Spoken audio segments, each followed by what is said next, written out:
Hello, I'm your host Muse, and today we're back with another recipe from the Stardew Valley cookbook, and today we're making banana pudding.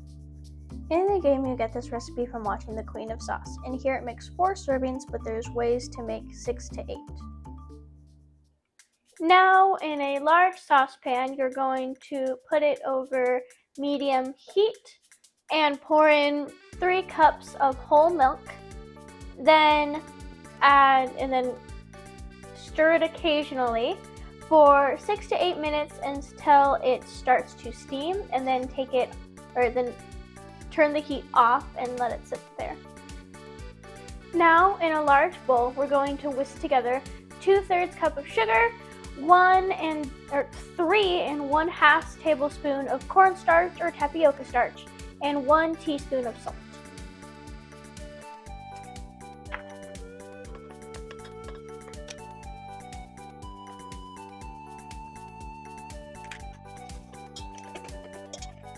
Now into this bowl we're going to get 1/3 cup heavy whipping cream and 3 egg yolks. A quote from Abigail. Oh man, a nice bowl of banana pudding has got to be the perfect way to cool down your mouth after a heaping helping of spicy eel. This is what Mom always makes for my birthday and I love it.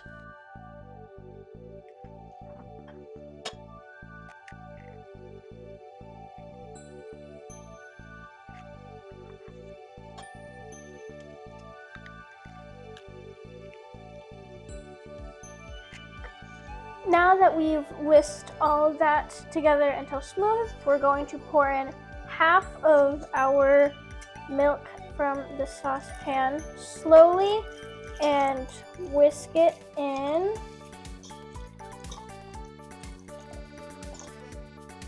Yeah, that's about half.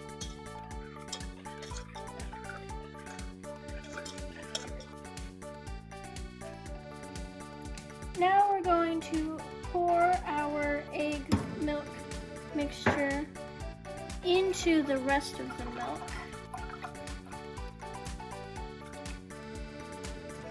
Then we're going to put it back on medium heat and whisk it constantly for 20 minutes. And you need to make sure not to rush this step because it's very important for it to be on that moderate heat.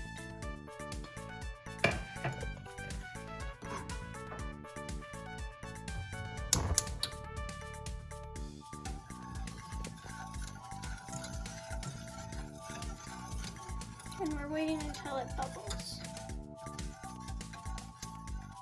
Now we're going to add 1.5 ounces of creme de banana liqueur and whisk that for an additional 5 minutes until it starts getting into a more pudding-like texture.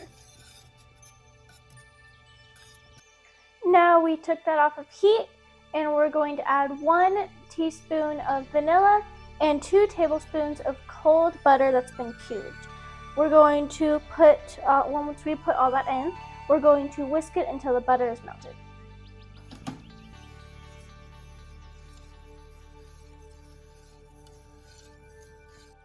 Now we're going to spoon our pudding into a bowl, then put saran wrap directly on top of it and let it sit at room temperature for 15 minutes. Then let it chill in the fridge for 2 hours. Now with about 30 minutes left on our pudding chilling, we're going to start making a whipped cream. We're going to get 1/2 cup of heavy whipping cream, 1 tablespoon of powdered sugar, and 1/4 teaspoon of vanilla.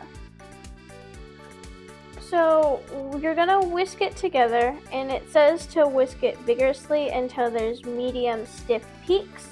We're just gonna use a mixie machine on like the lowest setting, just so it goes a little faster. It shouldn't change anything, but that's just what we're doing to make it a little bit easier.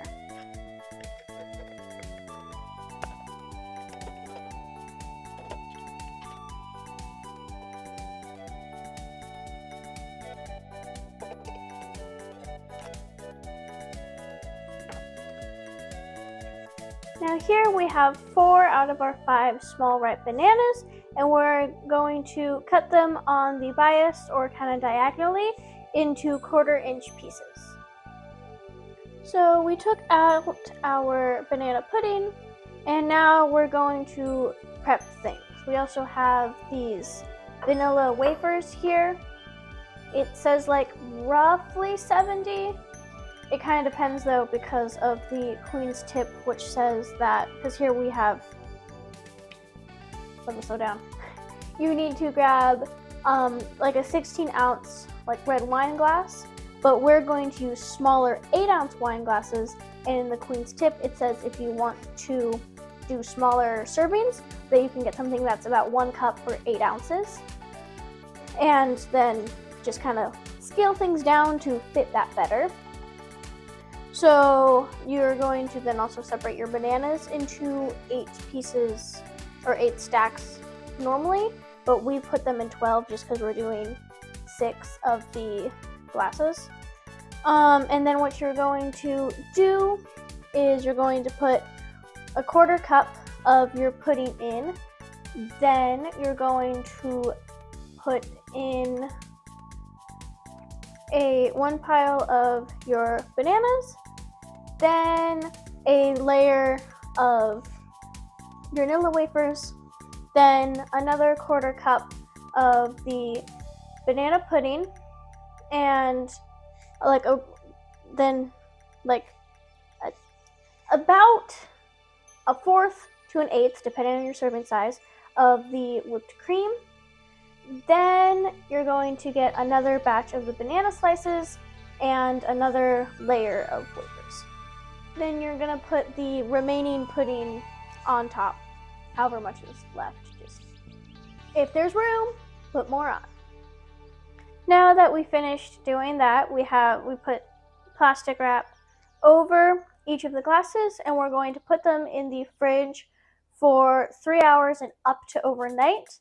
And the way you'll know that these are done is that you can stick a skewer into it, and if there's no resistance, that means that the wafers have gotten softened, which means that you did it.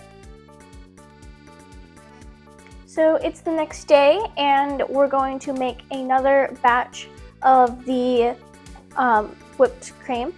You're again gonna get 1/2 cup of heavy whipping cream, 1 tablespoon of powdered sugar, and a 1/4 teaspoon of vanilla. Now we have our 5th banana. We're going to cut it in half crosswise, and then depending on the amount of servings you're making, you'll cut it into that many pieces. So since we're doing 6, this one would have 3 pieces and this one would make 3 pieces. Now we're going to take a tablespoon of sugar. We're using this raw sugar, but it says that you can just use more of the regular baking sugar that we use. We're going to put it into this bowl, and we're going to take the insides of our bananas and dip them in there. Now we put our pieces of banana in an oven-proof dish, and we have this torch thing. It is called a butane torch. We're going to turn this on and torch them, or put them for 3 minutes in the broiler until the sugar gets caramelized.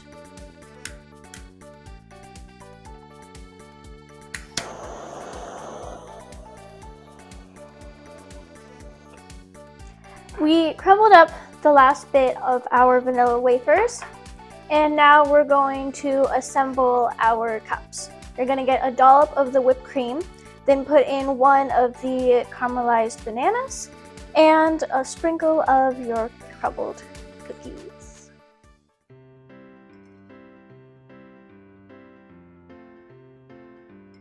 And now it's time to try this.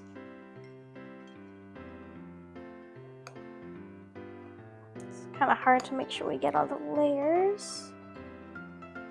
Sure.